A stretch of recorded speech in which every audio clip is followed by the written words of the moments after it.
Darit Anritsimo apel koma apel sinor Voyan sukan panhin darit Kante. sarin kanung lut ya ai live jingan ta headphone ini no sun iri ha ai puting ri kha seno dingan ne ringodal alle chang no pe chang no atha lahang Toro. ha boom met in last darit in kan hung lut ya Boyzan ai guess ding to S30 kan S30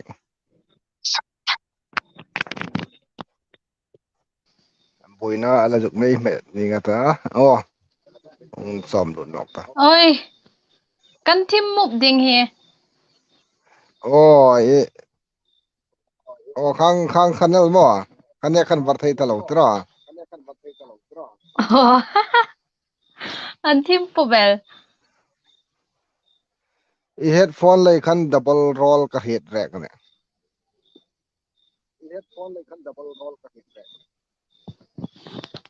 Chu.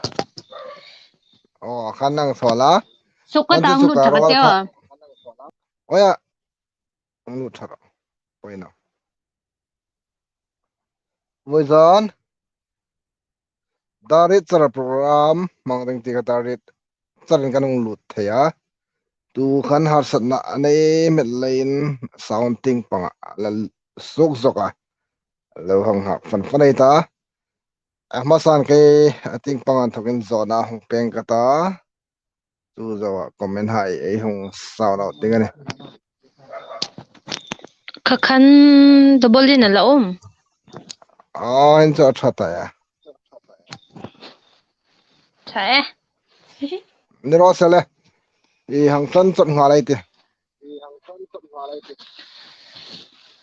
Ingtinam karwal kha illo hrit amo asir tuai pai khat char mi hung don to ke double in ka hrit char chara karwal he ahung kir nok nin kang hrida asfiam afino ti kha comment mi hung comment zogin la lom hlenga te tir tu hoy karol he afiam afino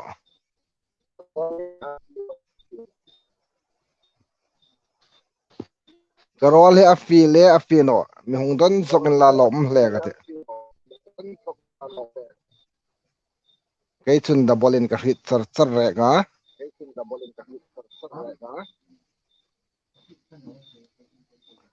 ka ngak sewa lungin sit takin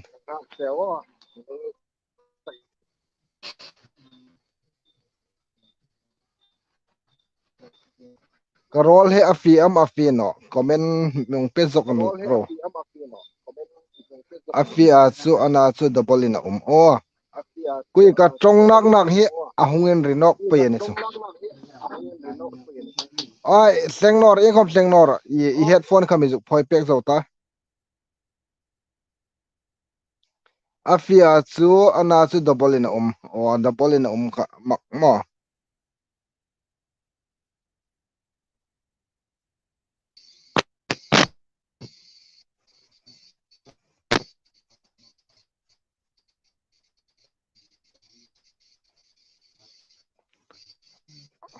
ole hang tan chot ngala iti mo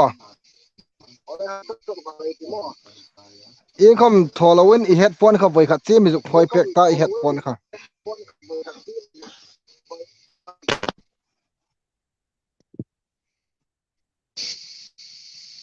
headphone ka phoi ra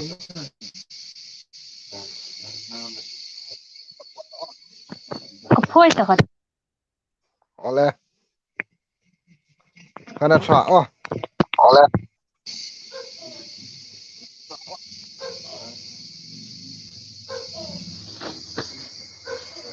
le aser check amas takin kalom lut se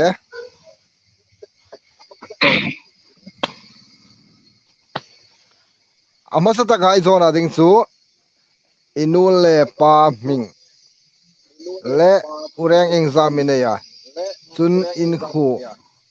holaya khusa mina ti kha nang thil pek la chun tu ta yum na ti nang thil pek bok ro kanu hming chu lal choi kim ania kapa hming chu lal ram mangai chun unaw hi pali kan nia kai au patak kai chon mai kan bok chun kan veng tak chu phai pui ana tu hin mul hoi din thar veng ka thai lobom din thar benga umane ma comment hai khan na kile eng suklang vong ding ani atop chen karol da bolen ka hit sa va poi de apoi na income them to nora them sang to nora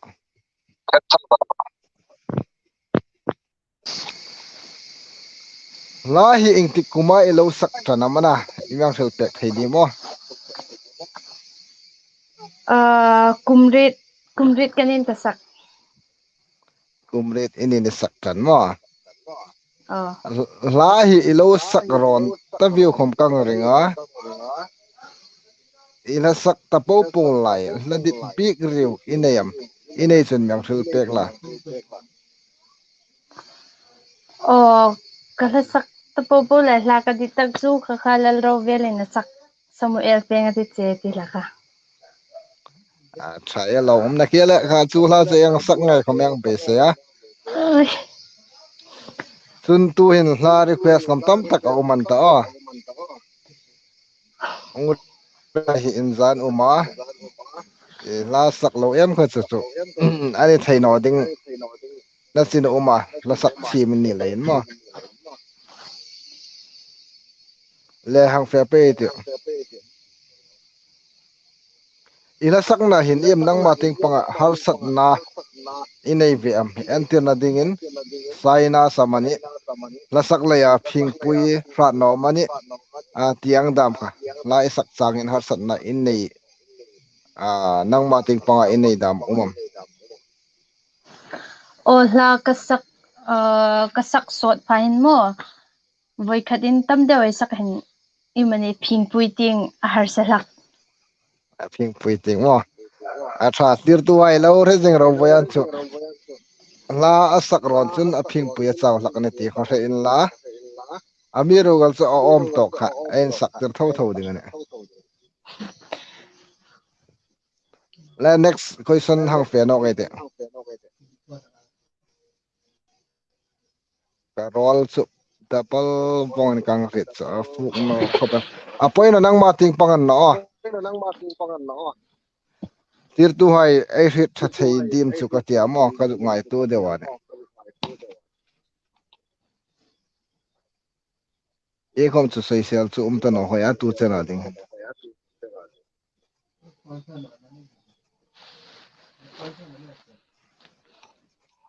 next question ang fe no ngai te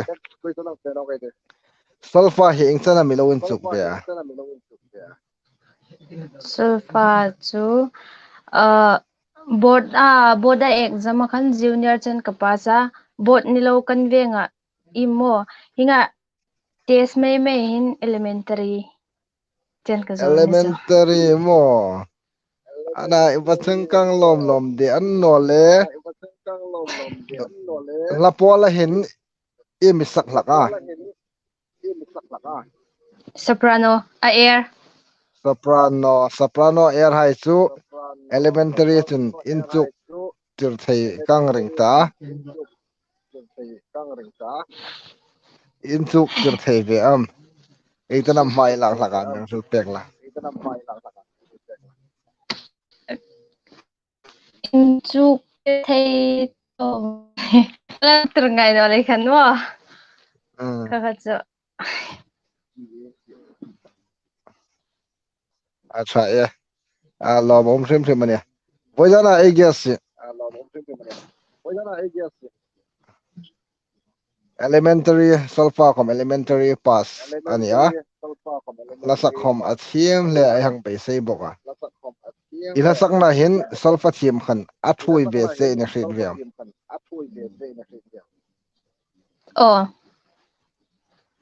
thoi be se mo karing re mane solfa yang thim salam chun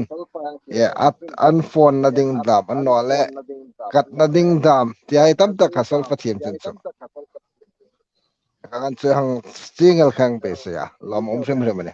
a mating pe ya intermediate kam de sen la long pass pe ding en kadit sak se kalome an no le la sak mar hai hi hinek hin la sak ting pang hen ing tanam tho in la ma e son iringa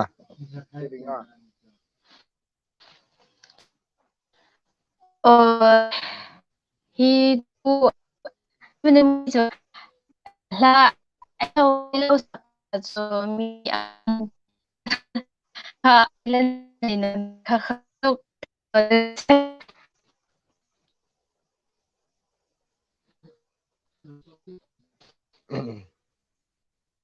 về khát siêu người pin nọc ta cả được ngày nôm bạc à tu ta chọc tắc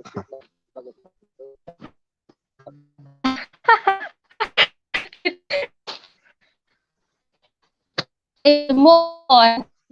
la elo sak chu hinga mi in lar hinga select lu hai lo ni no le kan lasak hinga aizuk ma son the dan karil le no à tharim phim lo mà anh nói lẽ là sắc hi nang ma ting panga italan reng nam in freedom anh nói lẽ in chuk for my team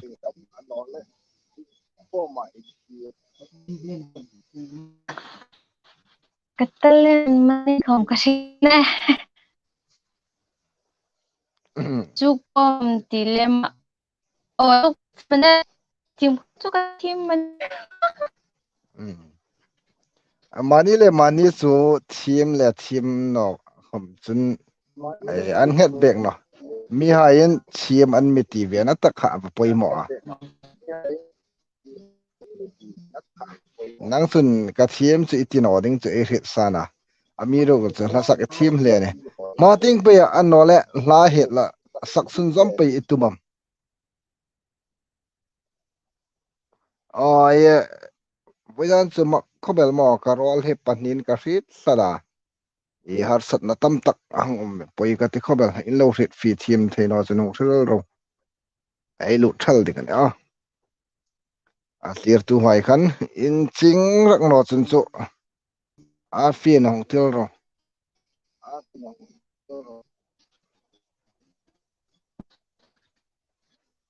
a khola mom song ta mo ai gas no he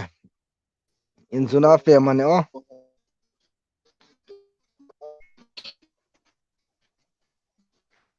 ai gas no he ko lu ro la kan lo zong sar sar se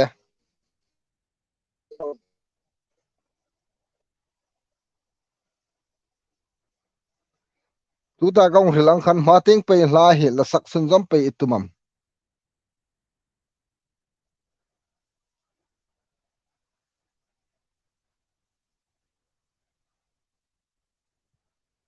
ana khola ma tare o ai gas no he sugla hong lut nok ro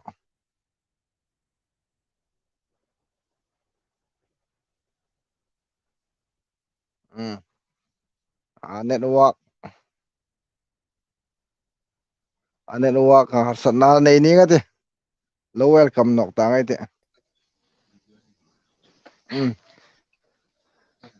in zunai fe ni nga te kan tia mo kan lo ngak se kaneda boy deu met le ni ka ano le ma ting pe la hi la sak sun zom pe itumam o patin jara kadam chun lasak sun zom pe chakatum okay lo bo sun zom pe la hine khen thim tung pe dingin a kadit sak nai sang takal han se ne o kalome nakita ai hong suk lang ka phai pui ya i uma mo phai pui ya chun ing ko thane nam in kho ma Presbyterian. Presbyterian mo. Boyan su in kwa exam members inum tiai ko mayang thrit nu ma. Phai puya kin in exam uma ti im hel thei di mo. 37. Hmm? 36 cho 36. 36 a chun ko ran exam uma. pakat char Presbyterian char. An hoi dingane chu te mo. Ko ran pakhat char chu an hoi dingane. Christmas hai khom ni sin la. Ko ran dang dang hi chu chu an khu enten den khu sin ti a ko ran dang dang hang loi he an hoi ngai no nang ni chu mi khu pakada ko ran pakhat charang kha an hoi hle dingane members exam in ni reng reng in reng Members kha 300 exam kasi ching no 300 something there meeting. ole an hoi tok ding sarane so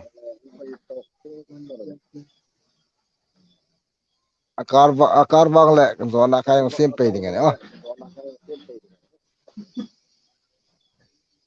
karol nak nak a hong lu da mo i alen ka tong kha i ka tong kha ka juk hak nok pe atu lak ne so ojana e program ka hong thang thei no ting hi chu thim no kan chang le ani e ser thik le pulal sin nin thik hai khan melo he thim ram ro pathian mingin ole rit thim che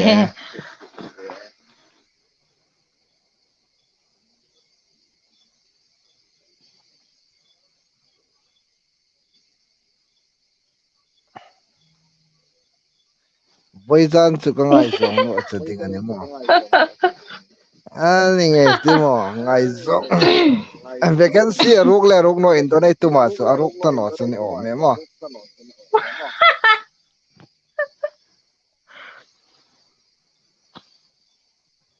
hai sir ka ngai che anta laung saktar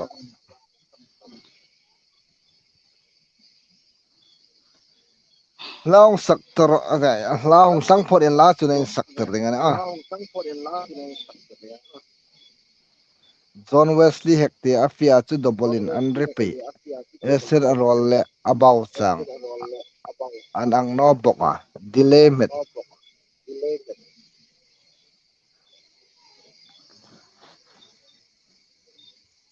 le Christine la bo engla midit taga meng thul pek la Jordan ral tinga kinain kompa. atha e arat slak na kele ina ti dai popo ke la sak mong Eh.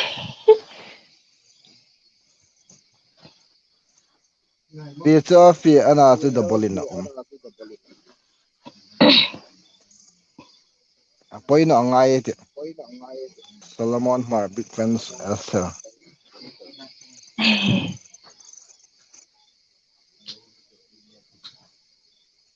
dobolin kan fit ke hi tong som langa thading ana nangin hung be top building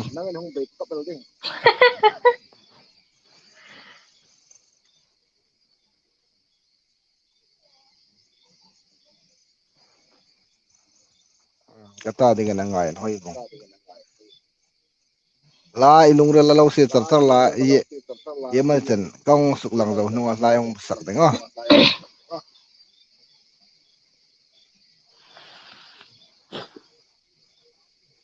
ti bay anung buk se Chibae.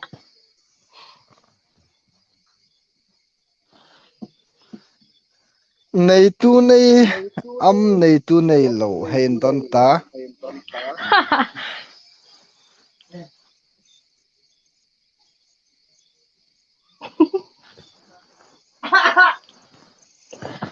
Nei tu nei lo ini chu. nei tu nei lo a tha e DS general nei tu nei lo ne chu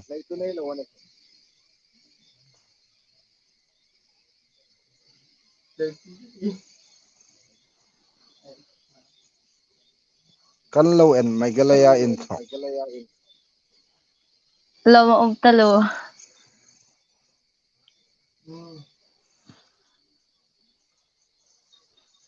afi ti lom ana su ke ting panga har sat na tam tak kan ne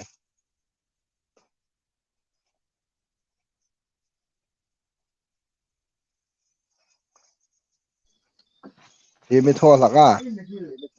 fi mi thon laka an ti chu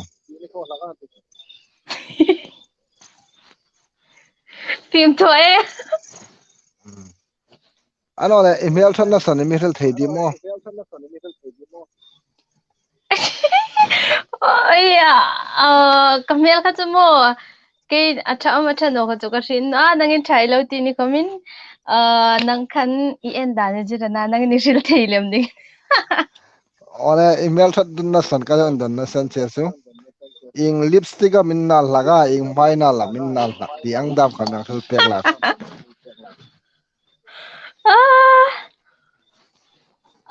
hingai chu tore adon an tak de woni hingai chu den noi ti ole tha lom a poi no vong ole mail that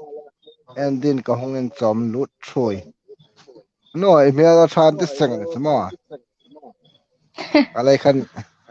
email that na san thuruk pakhat charang hil la cha thadinga na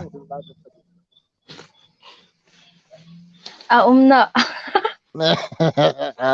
no acha no athanna ho tu pai tho tha to lo e ser sek la ka phoga milo ser pek vero la ka phoga milo ser pek vero unring chan don lowin ti hla from saipum mizoram unring chan don ole lowin le la elon but sai ta chan mek sak pek sok la rup ngai phadai te a hangin toro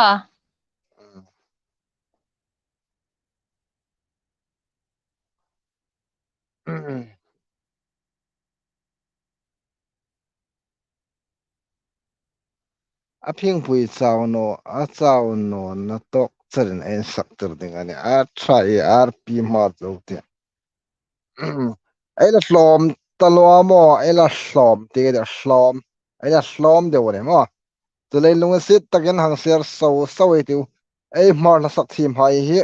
ai nin ai choi moi no chun ai promote no chun vai pa mane a nam dang hain an mi promote pe churing no chu ding chun ai promote theina sun chu low share mo let's start status ai low si la mi la hlom khobela mi som li le pruk chawai le ni zakat kaiding in chang hang lain la lom hlenga ti mi zakhat pe kaiding in chang hang lain la lom hlenga ti chu kalang request ani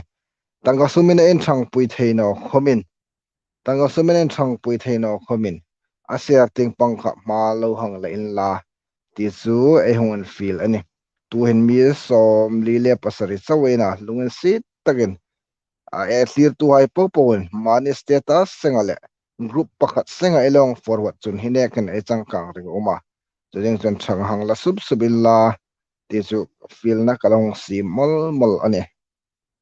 mi som li le parit chawai la ni le tu hen ai ge sin la meng sak pek ding ani pathin mangai na ti tha gong sak nei ola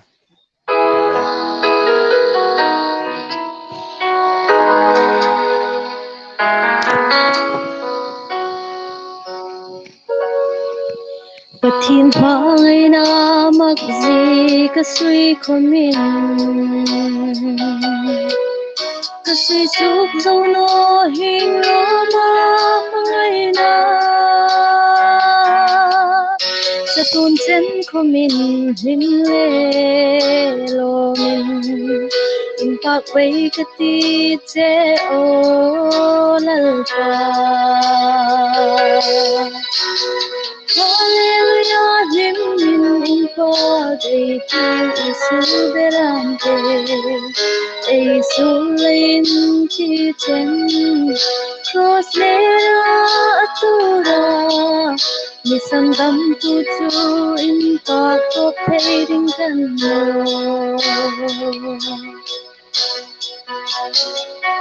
ol pa ikaw shan kai mi hung kan lo Isaravin thui har nogla Tawin kan ngui ding mi phal nola Itil tho thei nan mi sung varlo Hallelujah lim min in pag ay tiu isu beramte ay sulayin ti chen cross lera atura misandam tu chu in pag to fading kan no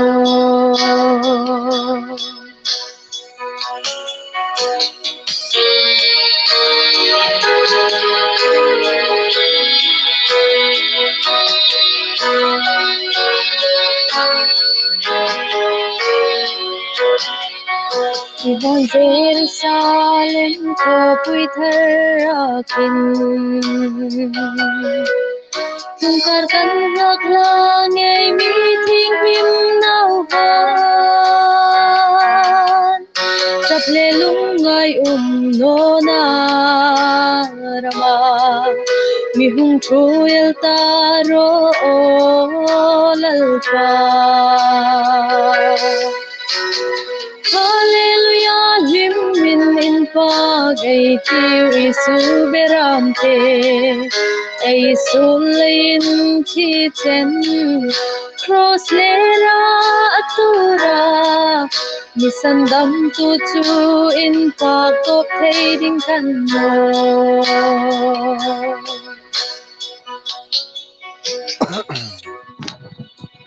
Thebe Kalome lom talo amirugal chu poisanin email kang ena inarvas nin kang mutsada andi nervous tho no mai ni mai bai khat tho na inarvas bo first time le chun igop thim angkhan igop thim tum tano in kang mutsada mo ya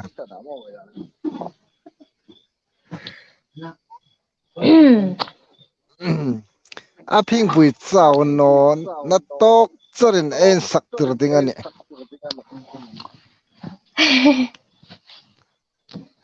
la pakhat cheng bei phodan taka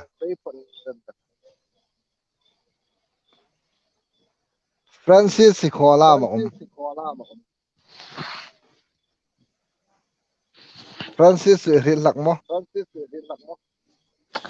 Francis chu ka hi dan tamel Francis Tulor hun venga mi tina ne ka hi le ma chu ka Pati hin mo no ka hi no ama chu ka hi lak Francis Tulor hun veng ama chu ka hi lak na chu ka hi no ya na ti rit na poi dio i na i rit ding om le ya ahungin don se ani amo a poi khobel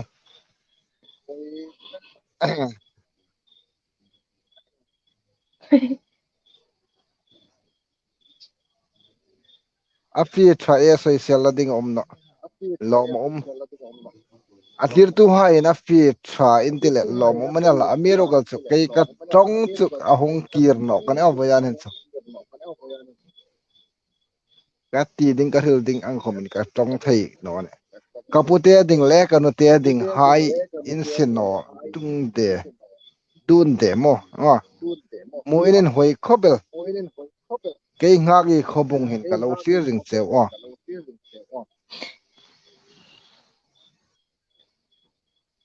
ngagi khobung hi tu hin ai zola nin ka hriat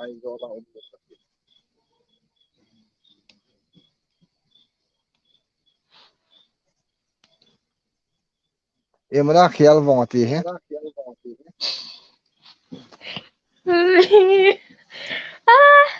ingam kel bong veng bung zate pa mo Im khel bong. Nakita mo, vacancy alarok.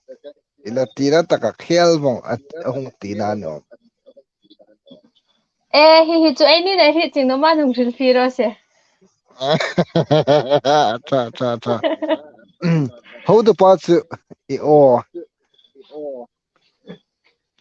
i o hi akopin na uma im ati a. Kem ka hit big tano ni mo boyan sa poi khobel. Karol nak ina myong tiang ne.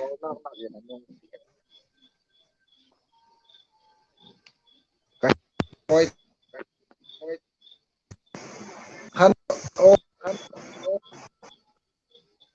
awum thau ni. Awum thau lein kan local de ni.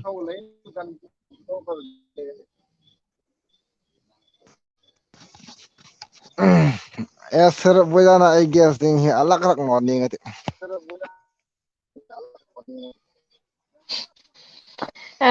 Man.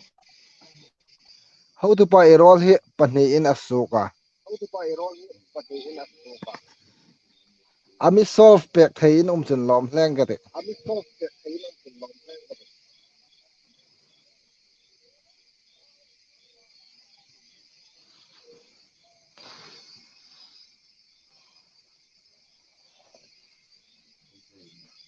Nia arol hit nan zinga. Boyana I guess hang tong tin pa din la tha gati no. Kay tong talawin.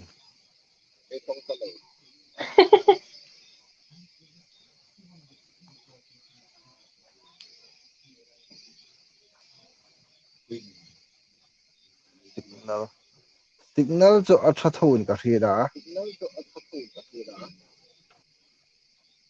Milong ha bet ro bet che sok khate o. Sok kata la sim tha jok khate.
Đâu tu tok tok ani am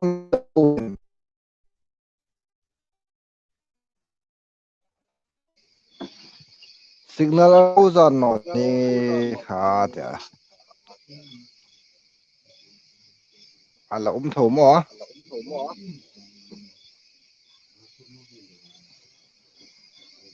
Karol hit ball in karira among solve pek thading chun lo.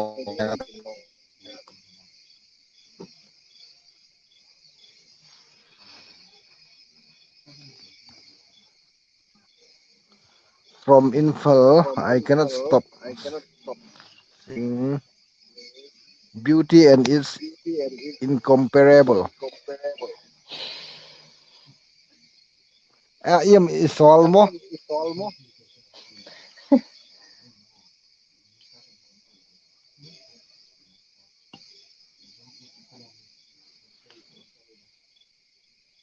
Ma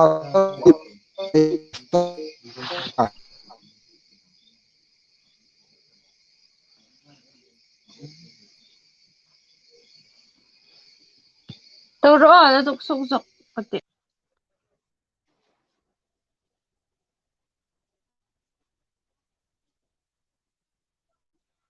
an khu hi phai pui ani a phai puya ani tu hen present din thara mai din thara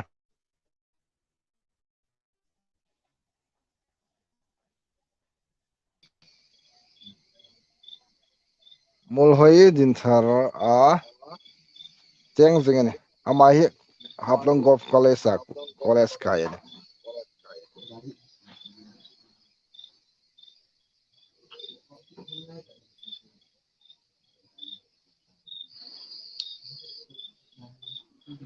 kamu nok tano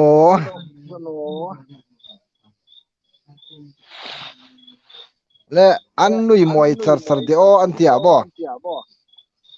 vai khat chi mang ni pek ta Hey,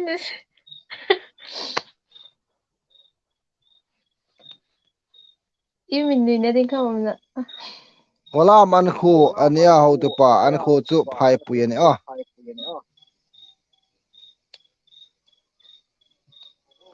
furak no mani o kati deu o bayan chu i yang in rol comment da poli dang si da ka hong lut phak so ani te mar official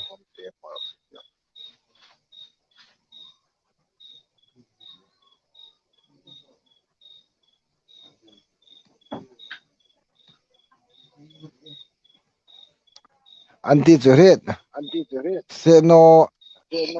na sa e thik ru bakhan hong lut ran ti chu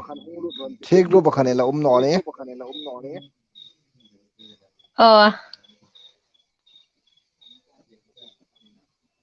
tidak apa. a no le boya na thokan lo edilla Cover.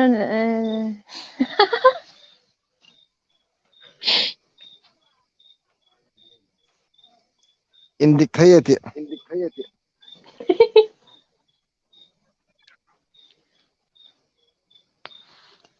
pasali na nung lengun na son ang rola question ani question Anmilengun na. Pasal karul hai nuhmay mo. Nuhmay karul hai ti bakan hong lengay na. ana chu arhit ching chen ti pasala ti pat Anom no marila ni ka. Tu mani hibay ka ngay chak na. alo star channel thaya bi hun veng manipura in thokin kan pa in kan lo sir ve che e Kalau me.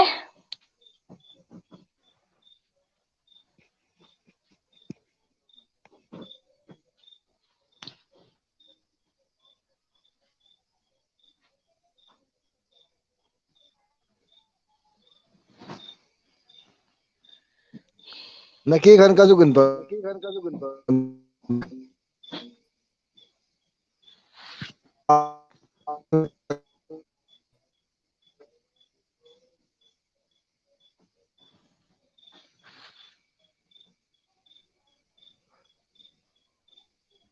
marla thim lai tu mi ngai sang taka ka ti khai mela dan man tiro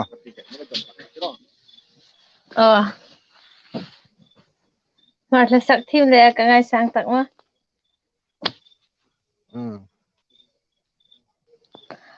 Lal big lin khobung.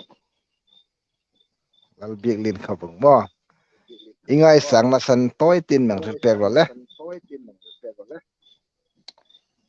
Asan chu ama chu la saka thim el khela mo. La phuk a thim bok pathin la phuk hai im tiding andrel thei bok a ring bok khalai kan ka ngay sang.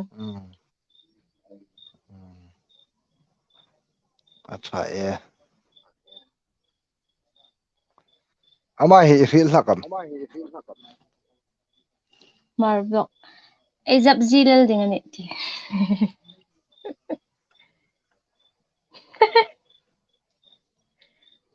a mela tha e la sak a thim a fam kim tap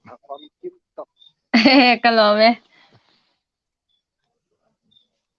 boyana a hong langai popo ni mela than ti senga email that na kha a slom minung filter le karil thei no asan chu ke na that na ka mu no le kan mu a that na mu lang chu karil thei ding na alle imedu jong mer hil rale ka me du zong sai hinga lo sai mo man ta lo kha sai man man ta ta kha ku chu ni chu email that na san ken ton na san tak se chu mar vlog man ta kha lo fateur email thano wala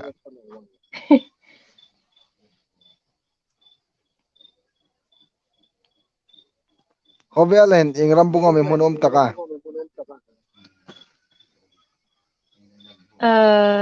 USA USA USA chu imanga imuta ve khat bek oh ya imunum na san nang thil pek le ka mu no ma le asan chi imunum manal mo oh san chu ka mu no ma le apasal dit zong zugin don batta ho tu pa kan mo ani o vat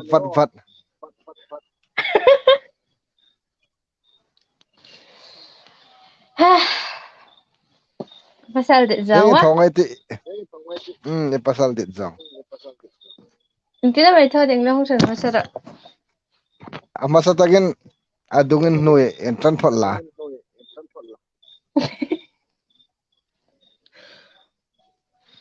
kadung e pasal dit zong hil da cái ding chuk chu kadung sulka silro nakila ka sil ding o edit e om dan chu mo e pasal dit zong ati na tan tak chu adungin sangam adung toyam anole pathin premium tiang da mane so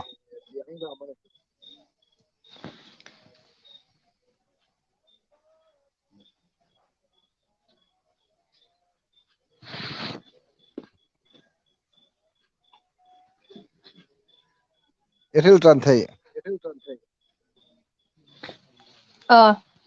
pathin ti mi kha chu far sana ma adung kha chu kai kan hnoi bo ka ma kha in sang me sin chun chun mel kha chu cha ko ma mo chana ko ma ka sil ngam ta na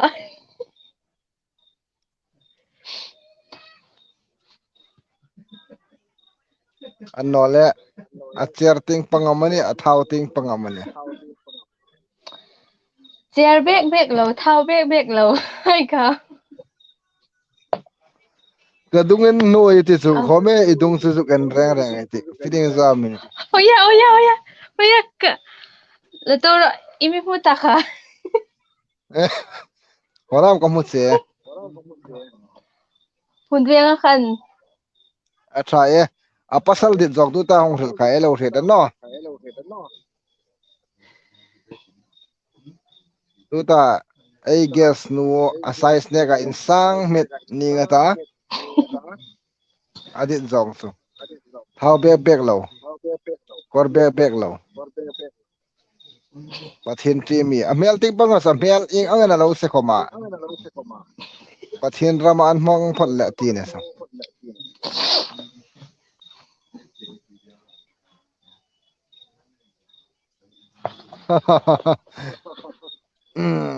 ser hi kastara chu alak pok ani anu le pa nin la lak an phal no kichik sa hoi ha la hei sak chim no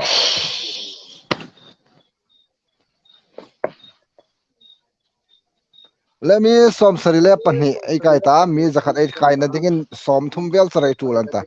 hang ser sup su bai tiu ai mar la sak thim hai hi nang le kai chunga in khat ani ai ni nei promote no ane sun hulaya bengali pa anole muslim pa in ai la sak thim hai hi mi choi sang peken mi promote pek no ne hai nang le kai achunga in khat ani lein mitin mu thai dingin lawang ser sup su bai ta status at lo se gai tiu mi zakhat ai thing trap oh ano le nang I personal in YouTube channel in ve man ta kha tu khan Oh, kasim bia kate. ang thil ra YouTube channel Aesthetic, aesthetic aesthetic di han kasim. aesthetic tin YouTube lo search la ila subscribe no chun lo subscribe pek ra chu chu tang ka sum ngai lawa en thang pui theina sunana mating pa ya la hai along upload nok pe dingana tutaga ding khom chun notification bell kha lawang pet la like subscribe share khai lo tho the ne chu en thang pui theina sun pakhat ani lein ai thei top a ma lo la pui sang dengen tir tu hai yang an feel ani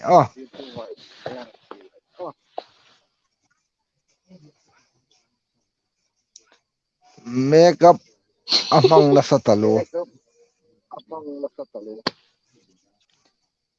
lebo jana live stream ding hin ingtiang chi nam ilo hung input saya ti myang sel pek thai chu lom lenga de Itong fino dan. bojan live stream ei mang na dinga hin ingang chi nam ilo hung input saya Iyang chinan. Oh. Input say dilema. Thầy to bên này nè. tu tang do hin makeup khom kha thai to ba I hung input sai ni nga ti mo di taga thokwa an hung stik langa thokin Makeup khachu. Ni danga kamang valin kamang no. imang vale ni pang no andik chi imang vale ni pang no top yan cho lain saktir tar e ho tu pa ing la main saktir ding okay chun ing la takam juk lun saktir ding ga rin no lang vet top in lain saktir al digare andik tro am nangin isagal ding Hong khang ro hai se ka thi zong ani chun. Sakal din. ole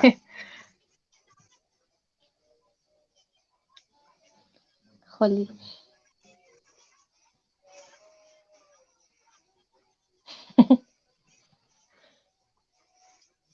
hil pakhat an mong request pada a vialin ana su kanton no ding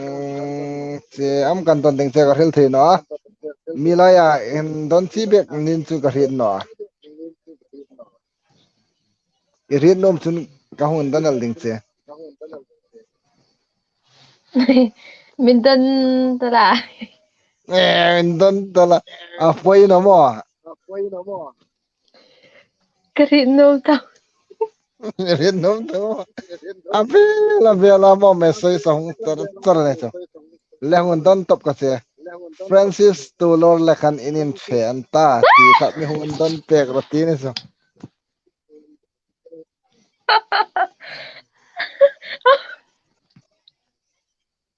kan lao ye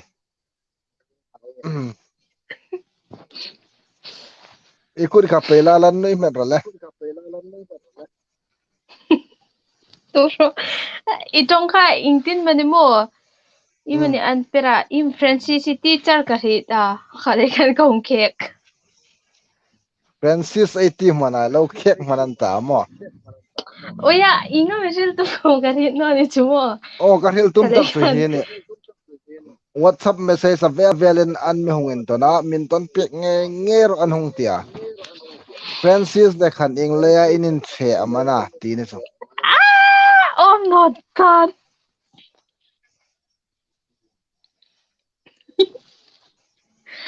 Ingay ko to. Siya, sige mo din. ka hil chin no ka tinge nom nangin min ton ra iti leya ka hun ton che ne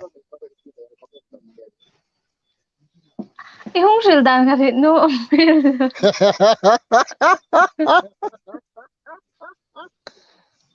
renom bek to no ro tu tan thak so Kasim mak. oh wala an mi hong texter ter chu mo WhatsApp message sa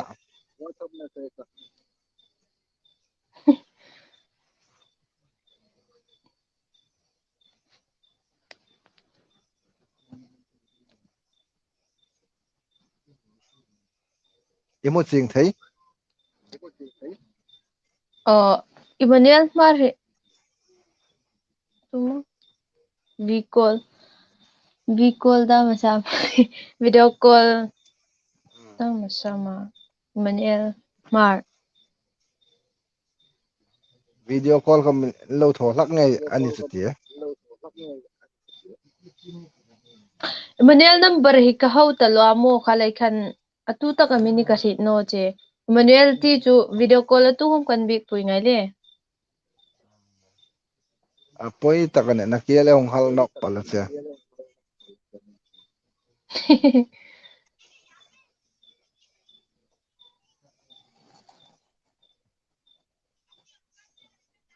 tu na ching ta hi sil silchara chala in in thok thok ina ti hin ka hit hi ka hit chu lak su Emmanuel thowana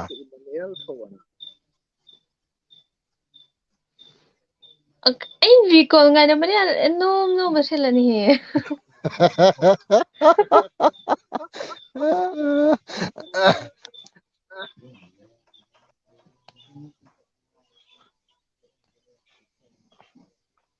athimi angayan hoi ngoi de le boyana ai hello hung thona san tak marla sak thim ani bok le la pakhat milak sak pek nok sin la tu hin lom hlenga te a la nung sang no khomin a nangani ti tak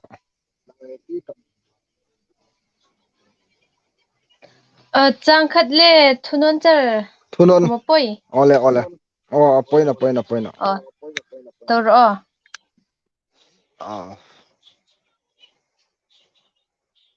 trek alang zong pela lo hang ha ma dai ta tu hin pak na la ang sak ne ngani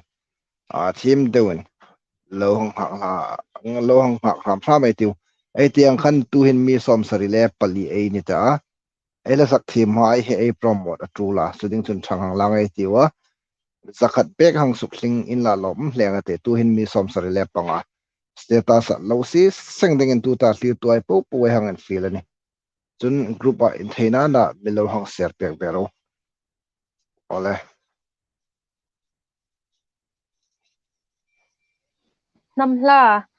namhla ka hong sakal dingan ta ole poi tha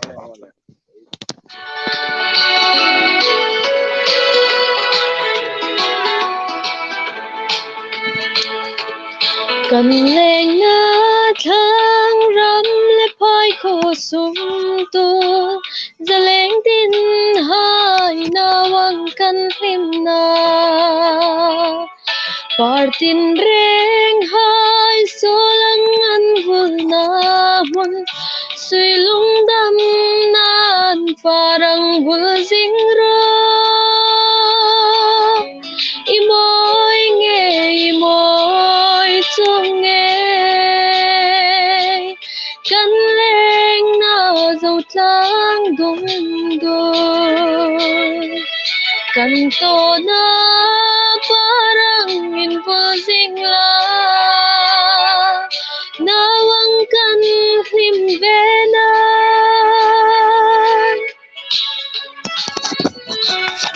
kitchen kan error se an sang te ole mo thim talo lom talo nakele hun ai na nei chun sumri sang mo sumri sang ti la kha i min bu sai pek ram la lom hlenga te i thim talo ka headphone le ma chumo talo lo me ngai pongai sin na chu angai en hoine chumo an phone rong ala ne sol pa thim na chu arwal khom angai en hoine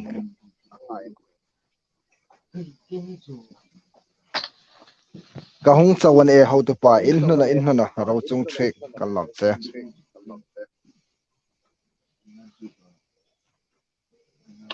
Dolzorin Azer El Laktu tu numlai taga tifim dong ang tho eni e ahadam ichim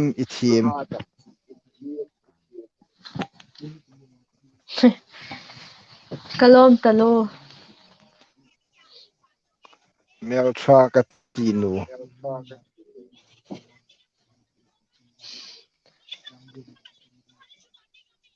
lehi madu khan online singing competition a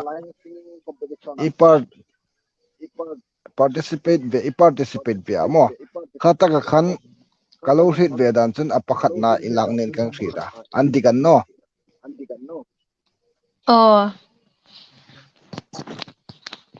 details med in meng fel pekta kha participant la khan ka wathanga chujun first kalak chuchu analan no first ka balak ve chat kha o in competition amani ka kha e tu organize amani ti ang deu kha no details med in meng fel pekla oh RC hunro pui sanate alai khan ama khan judge ahui hot tu judge point amani board system amani ti ai ang ram khamo meng fel pekla oh vote system khom cho thawa chumo chuchun judge common uma first round na khan judge sai mo phurna ni takana kasi tano vote khom chu ana chu mi pui vote atha cho kha ini an pom no ani chu atha lo mum thrim kha e online singing competition khom ni sin la e first sai ilawang lak thei kha chu e rol kha chu atha he ane ti kha yang thit thea lo mum hle ne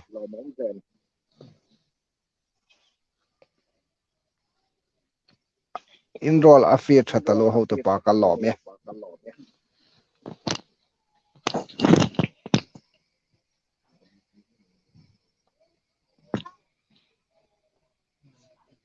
anuam do ne alo hun let to anemo anuam do ne anuam lu tuk mo nuam takani o iko a mo iko a ane ka rol he an phone ane bojan he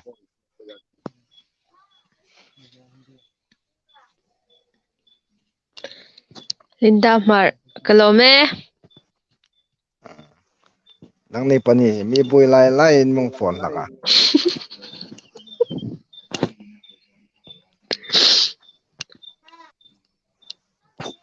Linda ma ze official le bojana I guess no he live stream ka thoding pha le mong suk boi laka ne o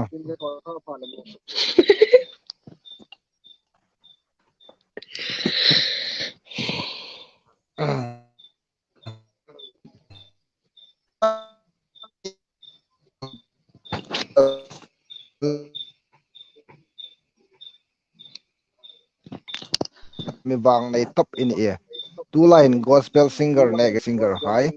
anin lar lem na san im ani ingai dan poisono gospel singer ne love song singer hai anin lar lem na san im ani ingai dan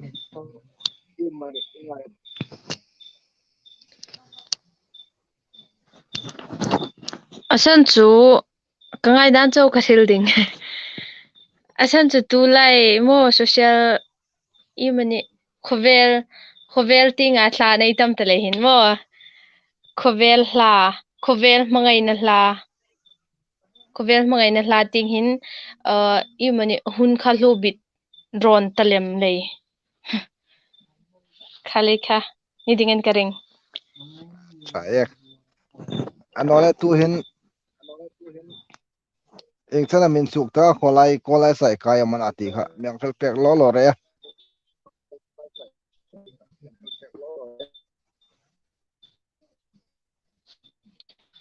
Haflongo Fitchin to kum Kenny Kansuket a tha lo me in suk na pathianin ma thoi sin la lo ting pe ding in di sak na sang tak kan hlan che kalom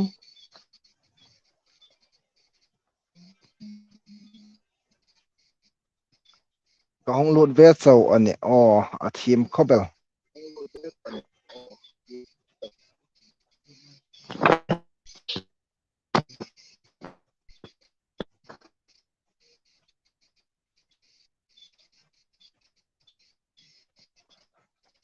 toy sang ai tiu ti hla kha hong sak ro se ka request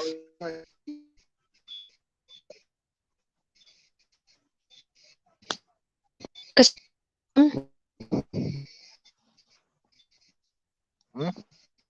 chu hi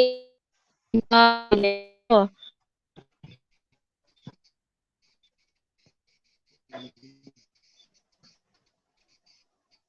nakela hunai la nei chu ni ro se mo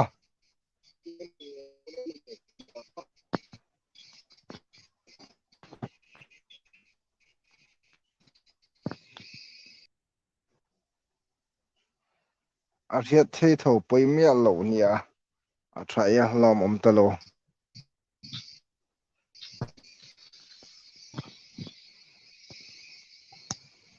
a kar bang lai mi bo san laka doi kho mi thiam ni nga te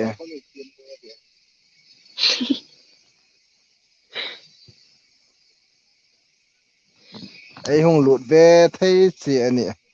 a tha lom salamon khazol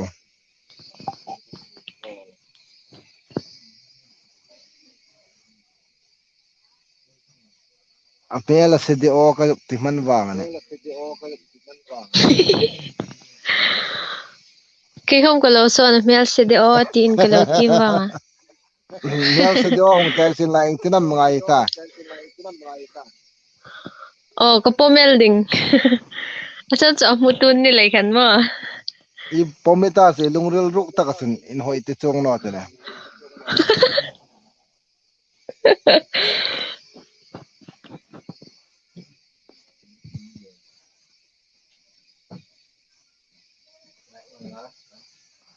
in miuk sak no ta lo comment khom tiam num lo cheu dan po ka si ding cheu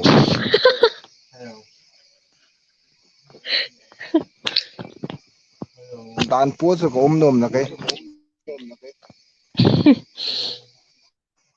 tu lain tu dan tak skip to leng leng lo ding lal ram lin mar a comment hai reng reng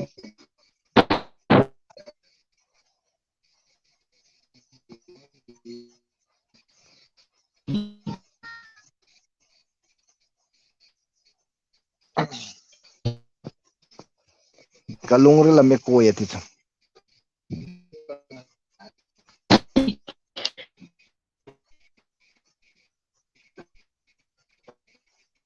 gas nu he sangwal hain an leng pha le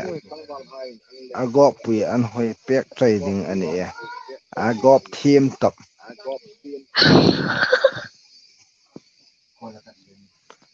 với cho nên mo tiếng in a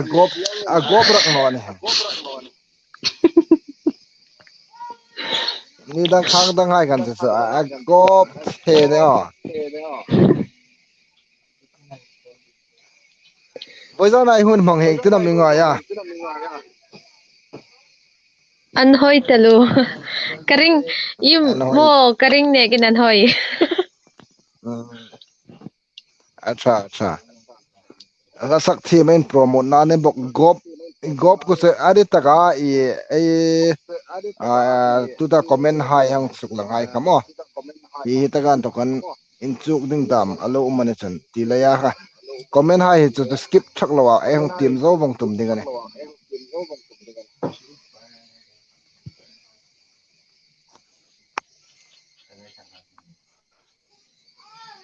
เขาเบียละเห็นมีทอนุ่มตะกามีทิลตุมไม่ใช่เทดิ้ง ka thil tum ko chu ka chin an thokin ka thil ngai no reng kana mo asan chu e thil tum kha tum chok chok in la khom mo e lo theino thut khovel ani lein lo theino thut paldam thei khalai khan ai lo the no chun min nui san tu ding hai mong ni khale khan karil no ding Van dit karil pe de no thiam to lo za zai mo top ana zo khobela ayom sungan em ithil thonum jong em hrul pe khaining chu bek thung ka thonum jong hasak le acting o la sak le ting mo acha lom de lo anno le zaku hi ing design am edit taga zaku design mo um design ti chun Sunday dress ting pangam Sunday dress kom sin na ai ing zaku kom na sin na e design adi dik jong na kidau karil the na hril theina mo anno le e color dit jong te purple acha e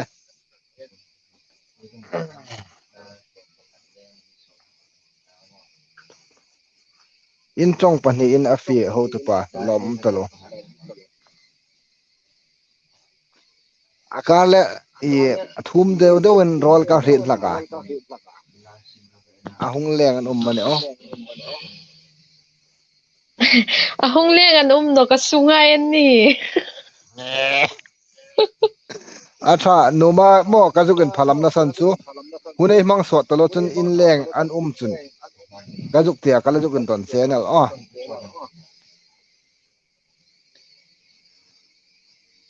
in bo ve ve ta ngai in chuti na kita po me khamo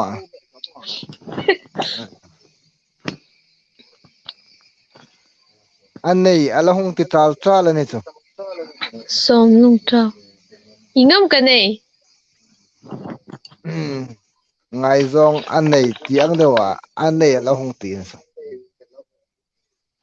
e ama na hit mel chu te ka nei chuna ma hung sin la kai chun ka hit na ole tu da hi question ani o kuming zam ta ho tu pa hrit no mo de sf che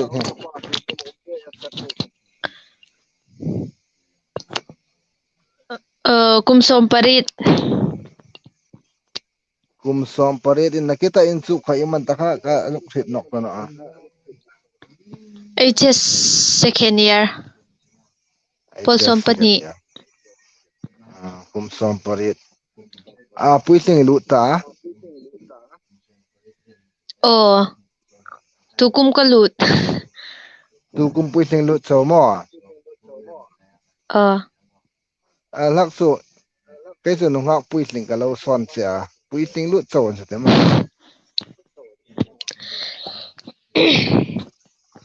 a tha e ku tu kum som pare da HS second year a tholai me kan le ka thim bok na sak thim bok nakita Henry komen an thokan aping wak nei hlen eser hi anarvas de hoi baka khachen khachu anarvas angin ka mo tu hen chu achanga parta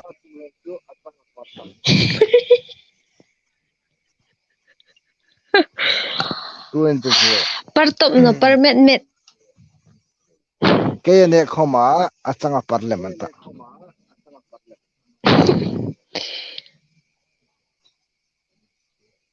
o ka hrida double a chu a ficha lom lom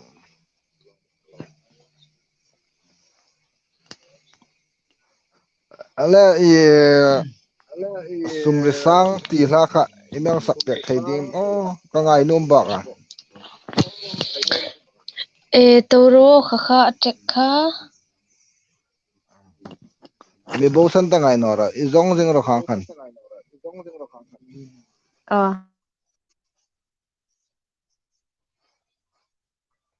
comment po wei hong tim lang vong ding ana aso da toy khatinong ai ta atam le ne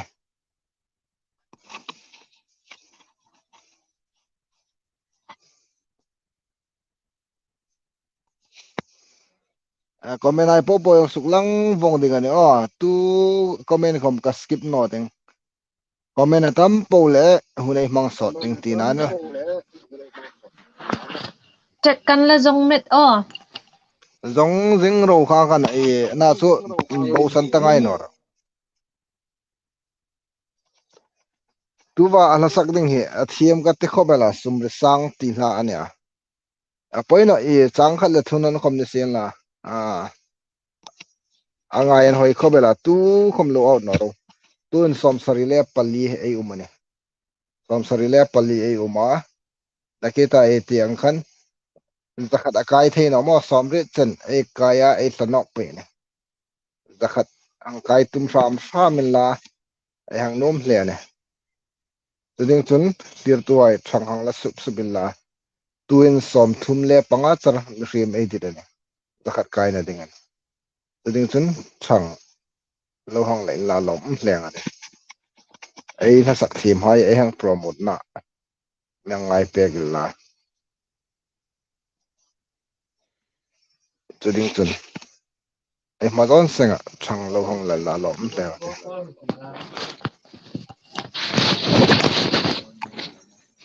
in zo ni Oh, kamuta. wala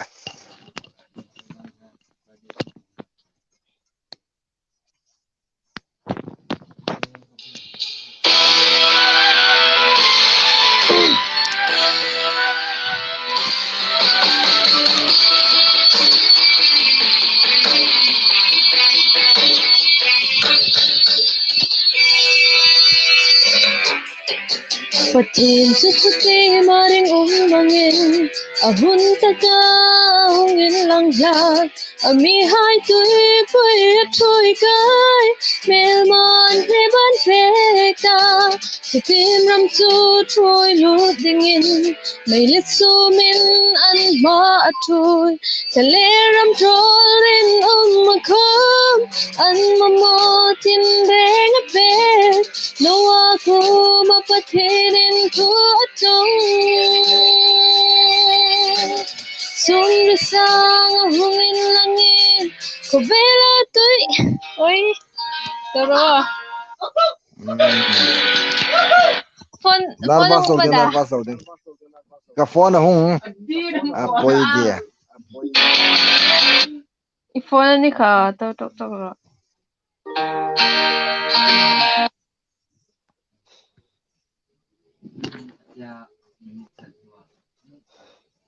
nakile ka sak level dingam ole apa poina lana kita ilo suklang kan boizana ai gelsin youtube channel anai bia esther thik tin youtube kan lawang search la ila subscribe lo subscribe pek dingen ai hagen feel ni boizana clear tu hai po nang subscribe chun an thang hal le dingen ai pating pe khom la hai upload in ilo view thai pe dingen ti chu ilo suklang lo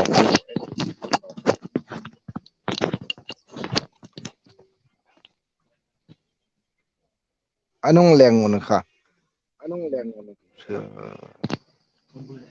tu khominan umran kasta no pang kasang nekha tu khominan umran atia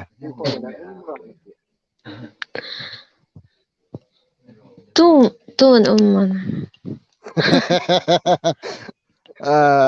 ama hin so Anong arit no ching sige le che ni ngati iril la kam ama Viang bung jate oh kahit kasang ani ka kasang tung tung ro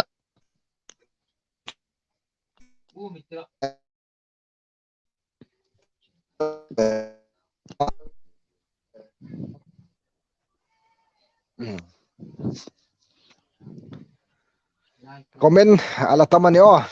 lo boy no ngai tiu in background asokhe ri ka rit a hoi nge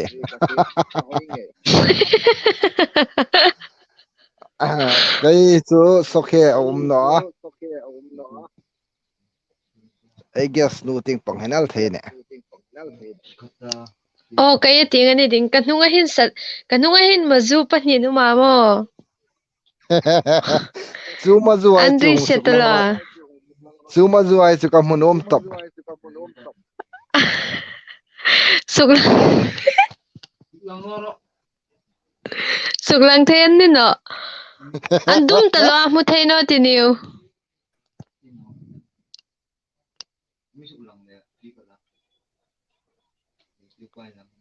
ho tu pa ilu da en thok i rol pakhat in ka ri jing a tha lo bom kai ka tong za din ka rol hi anung deng lo thaka nang nin in lo rit fi chun lom len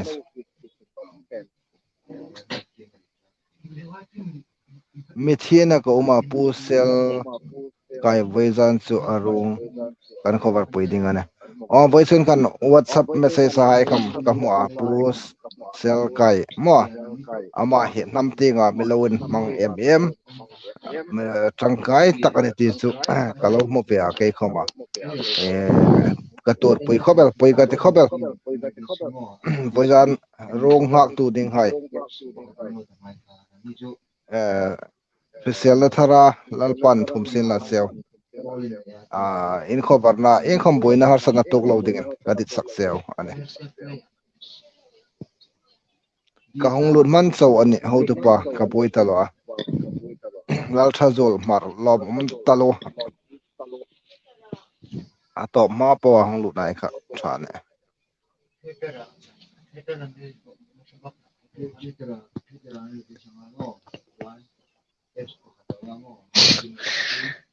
kahu no khat nakita ka cha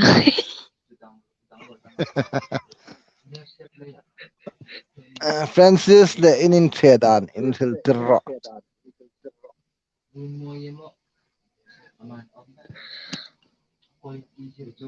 da uma nang hinu mayam mo pasala me ni ting nang ko ga jong nun no le ga jong palen che da nang khan kan in che in min don pe talo ama ino mayam pasala ni ti choi ri theino le chuma ana chu comment hai rang rang skip lo ai hong tho tum pe ni le kan mo zona hai kha yemani nang ma ting pang har sat na deu da ma lo man chu ri chip ka tu la ne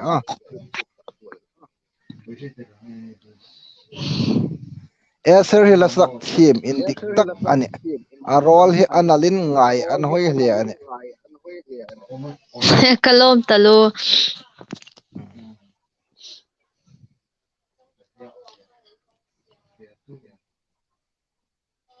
la vai khat chiang sak sin ngai num ona kela en sak tu nok ding ani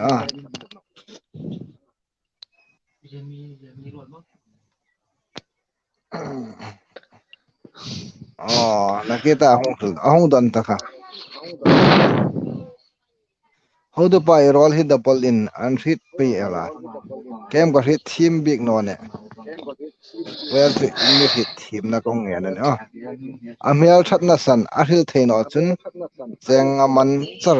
jogin noi badrose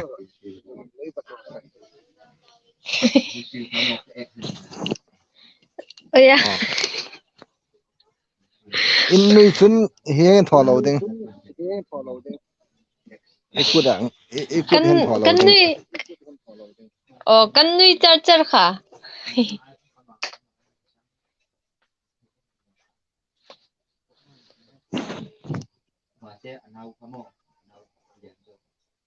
ana man ta kha du ding chun imel thapa ka kamera tha inti chun kalo manel acha in me ala thanom chun man ta kha lo faseng ro te pe in mel amel tha in mi ti a kai angin in mel tha no chun man ta kha farau amila hidam mizukun ton pek tala how to pa please JTuber SD garit in la sa pe ni chmo chung ting chuni na ime du zong changkha ani kha changkha khom ka du nge ana chu man ta kha ne gen ka du na man ta kha ka du lem chu chun changkha an no me du zong he bojan he na seng ni ngati em zal Katheng taran not. ti mane sum hai Oh yeah, anina anfuna.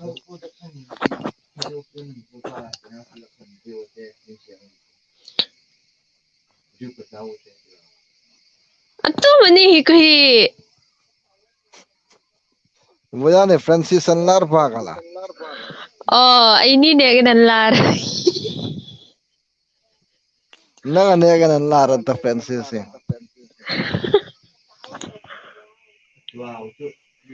mel tha chu I hloro ne boizan chu I manga sel thei ne Ka internal di me. am e mon nik dedal thei ne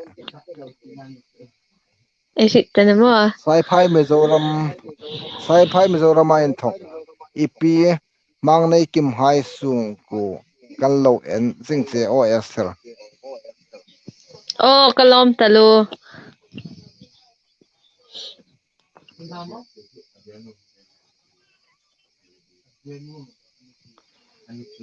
thik trong hit ni mang thei mo Inzak. Tik tong. Kamang thiam na. San chu kan viang a tik tong kan mangai no le kan mo. Tik tong chu ka thi met a chu ka mang thiam na.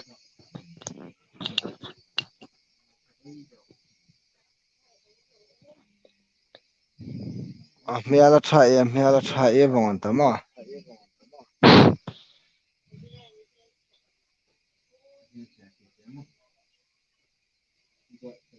ing ting pangam atalen ei munum na tak le ei lo thlir na san ninga ti o ama hi mo e la sak thi mana mo talen tak chon la sak thim le ya hi boizan hunei hang mang pui ani lo ser sup ei tiu acha lom in jak no ro se gas nu kha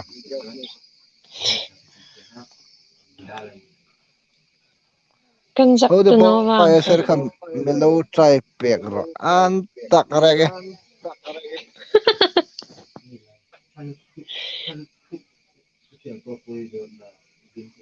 ano ke a heng trai ting pang ka thim rak no lein heng en thong ai ti ei live stream zo pha le contact number edit le hong ne la lo peng ka cha nanga mo phone na si le me ti He hin chu an the.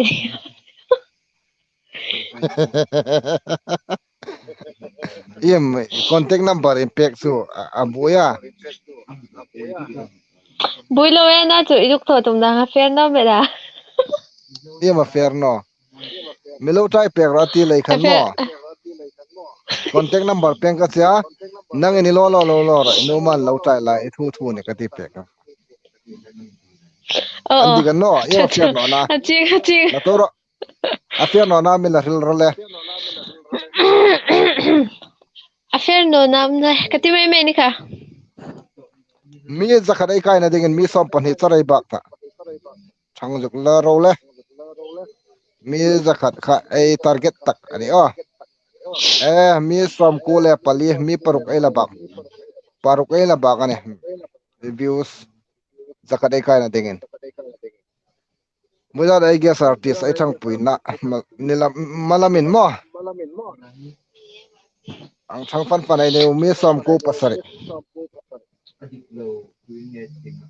jejedia zaute ka hong lut manchar ai lom vong ani pate ka comment yung suk lang nge angai Ei lo mo ni pata. pata mo Kaka chu kai ni. pate nang ni kongkar mo Kaka chu. Oh, kaile ulan sanglin in bun chon kan thi ting kaka chu. acha mi som ko le pasari ai nya tun som ri le pasari nei hong sa lo ene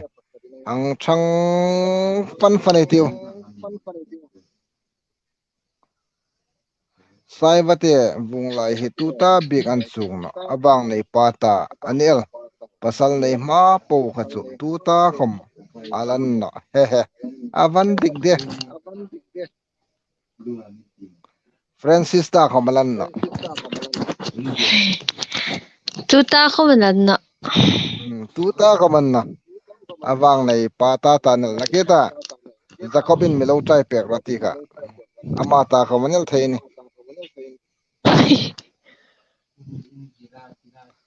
half longa kahung phal le kahung leng ding ani o ho tu pa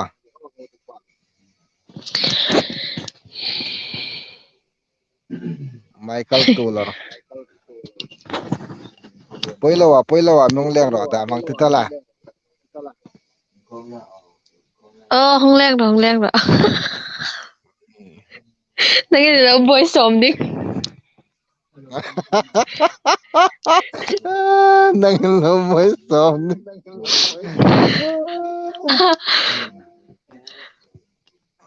Emmanuel Marshall sir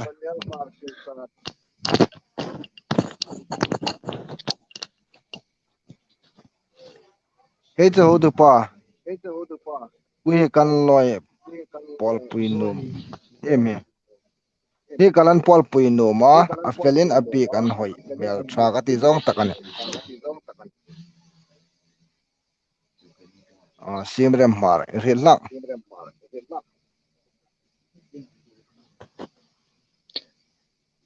ka hit ngai no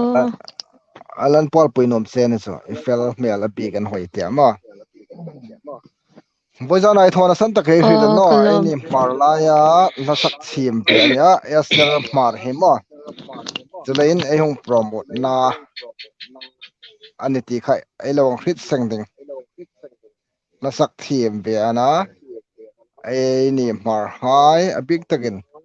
nang le kain ai promote na ai choi sang no chun tum mi choi sang pek no ding ani chuding chun ai hang choi sang na hi lo lut sa seng ding in ai hang in feel mal mal ani ka hong lut in taka ya ser mar hi kholai khu am ka hrit man tana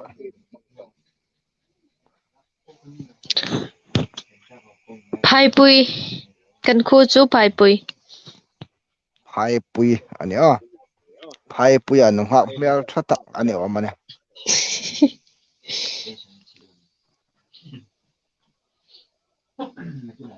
WhatsApp ting pangsel zom de me ni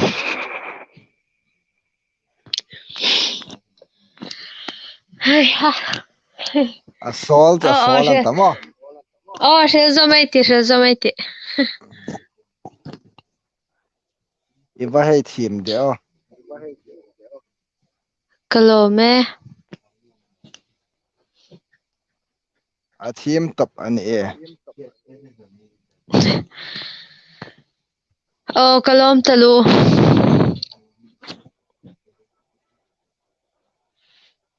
iwa hei thim MS ther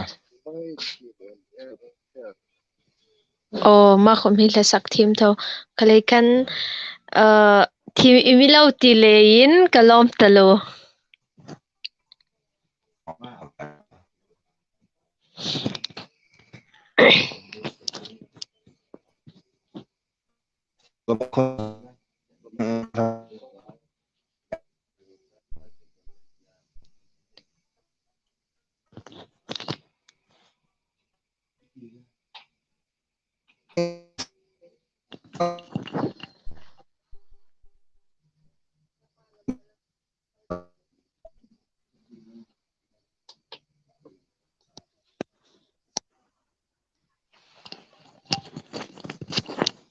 khobela ingai sang tak meng fil le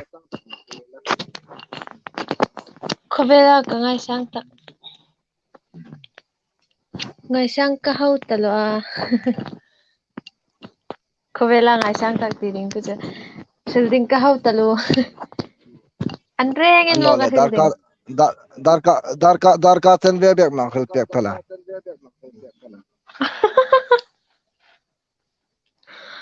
asai talo khobela ka ngai sang tak ti chu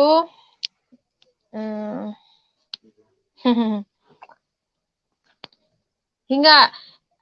hinga an ming sil top lo in mo an thim jong hai khan ngai sang jong team pangkhan pe theyam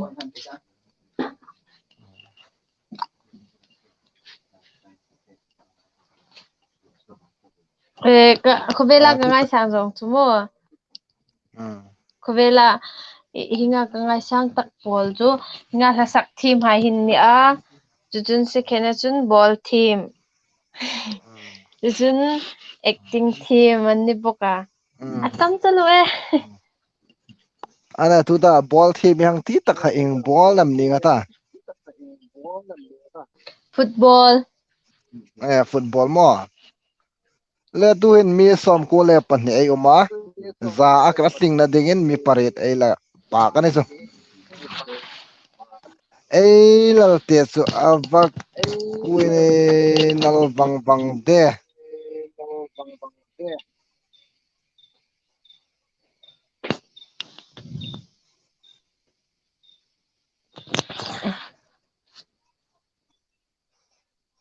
a team talo a team e a rol kha a thak khobel live a ngai cha ko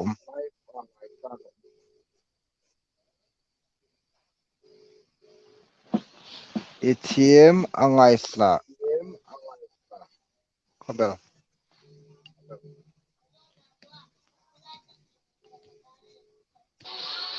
uro chung hi a fel tak ani e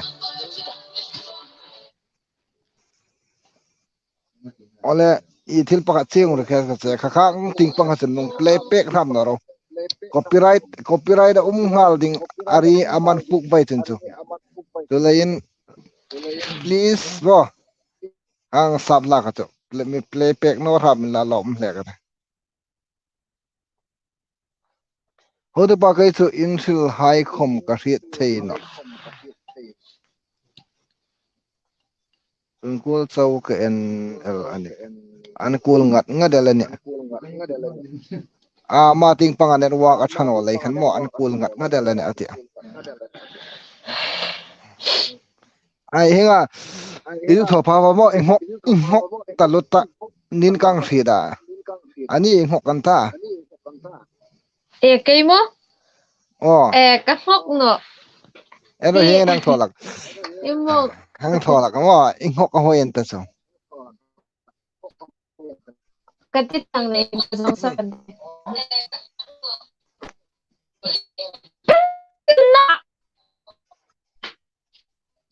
amian so ka hong lu thei chau aladi tak mong sak pek ro se chang khat le thunan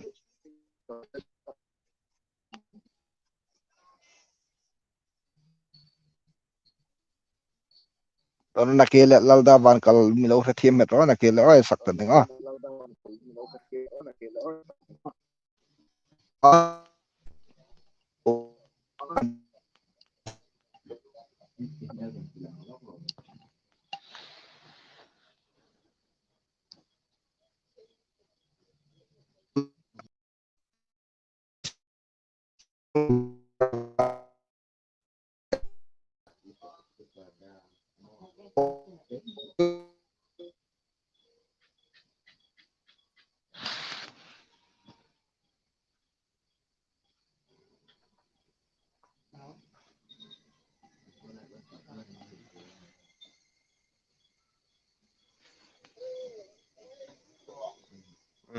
address tak chu phai puyana tu ta present address chu mol hoi din thara ko samek ane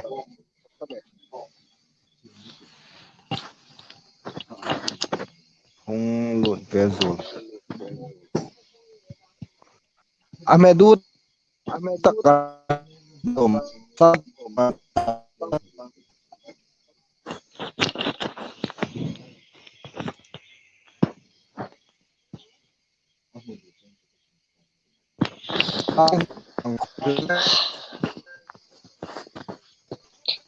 kamedu tak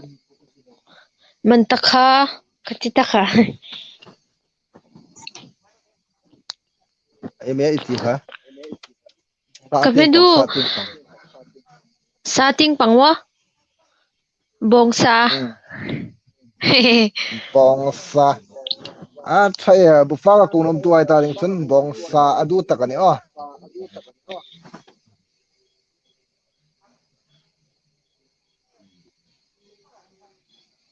pasal dit zong akan exam ka pass bong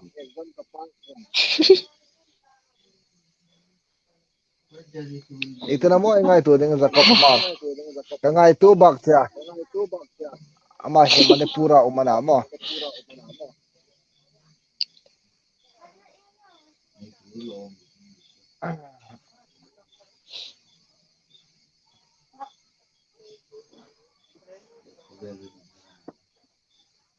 ai lu le in zo hi an rol pe ya poi khobela ne mo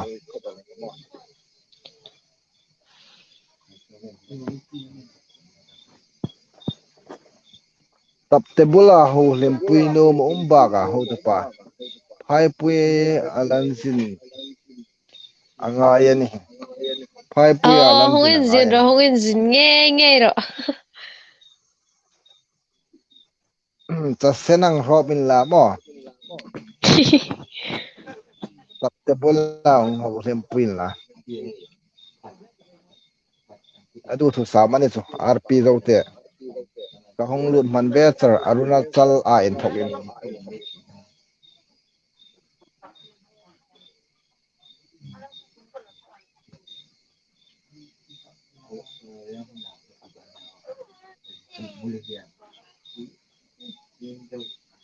aizola in thokin vacancy ala uma man ti chu ume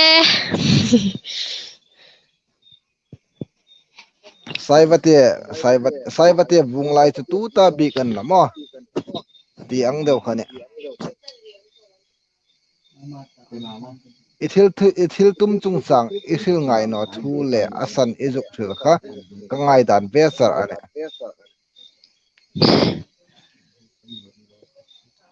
kum khada chun dik thon no ama hi zinga zana ai bei nok ding ne ama mi sak thi mani lein bojan ser thi kana zinga zan chu ser khobung ding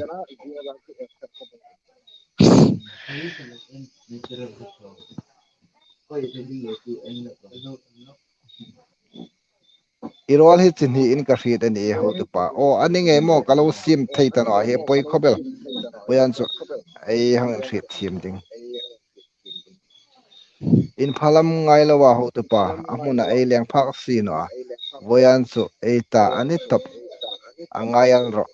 ha ha gop ani kha gop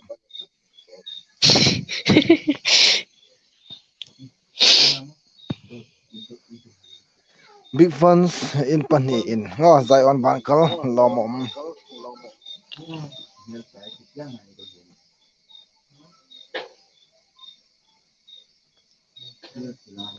eser hi aruk thono in luk noro anule pahan anni pek nokta eh go ai hingai ka chu ai ơi nó vong thầu yoi no kai chu ka oi tak tak ani ôi ya ôi đừng đi nữa mà hi cần biang hay cái putia liu liu ni acha ano le khang sen comment ai hung suk langa khan phai puya in thoklin ai enan umam o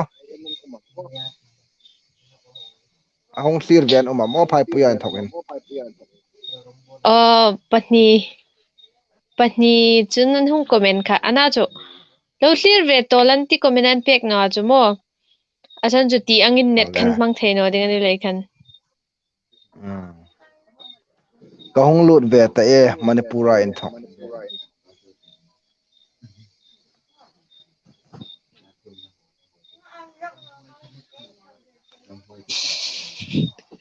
thingpui bel kham khai sa hi wanta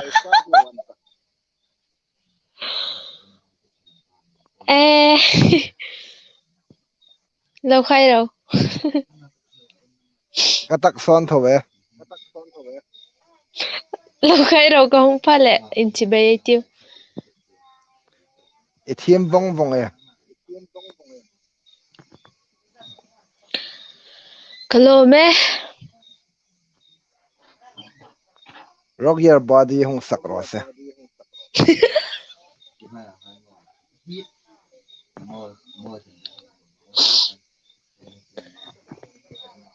Yum chula cho. rock your body la hin ngai na mo Karin la la hin kan moi cho bai sak ka thi no.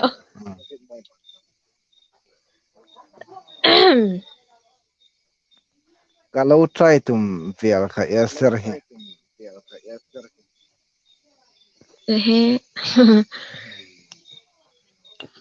Hin var me dei tio. varra email an huno na Avar so thei no an hi te battery lo hlom le kan mo.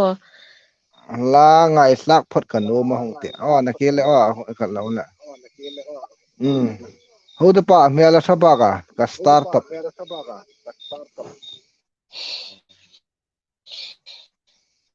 Na cha ti to kalom to. Nang di hai la cha.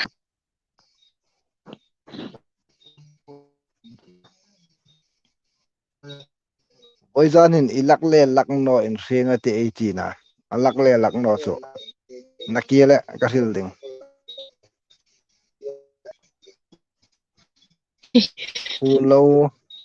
phu lo la nu alo ne jing alo do in e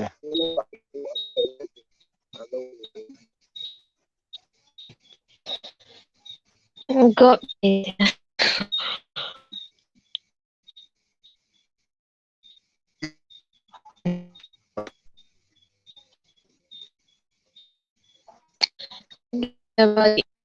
Ma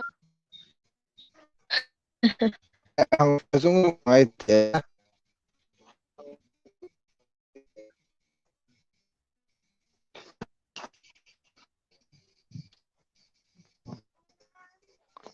ano i atam ko bela mo he en mi re themel di mo tir tu hai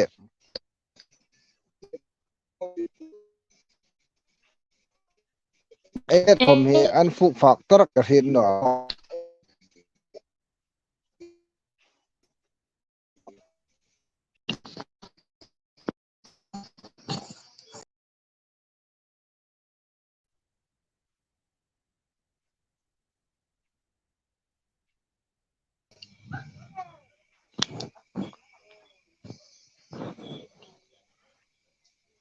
enet kom he an fu farak tana komen ala tam talwa amiro gal chu boyana ding chen chen hang dit tok to melel na komen nong pe tu hai po kha in mi rit him na kong nge na ka suk lang man no hai po khamo in mi rit him na ang nge na ni asan chu enet kom afi tok tana darkar khalle minute som li le pa hi anta tir tu hai po in renga chunga kalom thu kang phila mating in support paying in sangai sang ta kan lan sel tin bojana ei gas kom hi ahun in tep takar ahun amang peka lom kang tia mating pe athil thona phot ale kha in chukna komni sin la athil thona phota pathin mal som adonga mating pan paying in tit sakna in sang tak kan lan ane le silno mine yam kalom talo. Oh, kashel num chu hi channel nei pa mo dal sin lin thik hi ayu imani lo en vezi ana khala da lo umar subscribe khala be in lo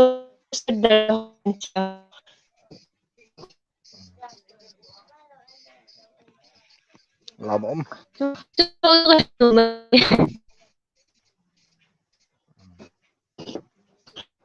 le ni ro se mo le la kalom tu lo ke comment rang en mang thro